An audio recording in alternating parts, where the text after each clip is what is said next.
Hello guys, இன்றைக்கி நம்ம சேனலில் என்ன பார்க்க போகிறோன்னா பாவக்காய் ஃப்ரை தான் பார்க்க போகிறோம்.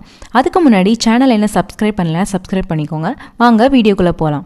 அதுக்கு ஃபஸ்ட்டு ஒரு பாவக்காய் எடுத்துக்கோங்க. நல்லா ஸ்லைஸாக இந்த மாதிரி ரவுண்டாக கட் பண்ணிக்கோங்க. அதுக்கப்புறம் தண்ணி ஊற்றி கொஞ்சமாக உப்பை ஆட் பண்ணி நல்லா ஊற வச்சுக்கோங்க. ஒரு 15 மினிட்ஸு அந்த கசப்பு தன்மை கொஞ்சம் போகிறதுக்காக.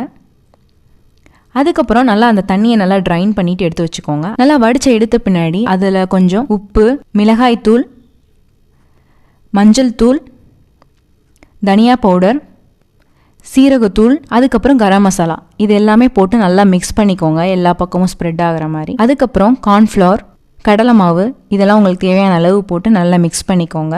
இது எல்லாமே நல்லா கோட் ஆன பின்னாடி ஒரு பேனில் எண்ணெய் ஊற்றி நல்லா 2 சைடும் பரட்டி நல்லா ஃப்ரை பண்ணிக்கோங்க. அவ்வளோதான், ஈஸியான கிறிஸ்பியான பாவக்காய் ஃப்ரை ரெடி. இந்த வீடியோ பிடிச்சிருந்தா லைக் பண்ணுங்கள், ஷேர் பண்ணுங்கள், கமெண்ட் பண்ணுங்கள், மறக்காமல் சப்ஸ்கிரைப் பண்ணுங்கள். பாய்.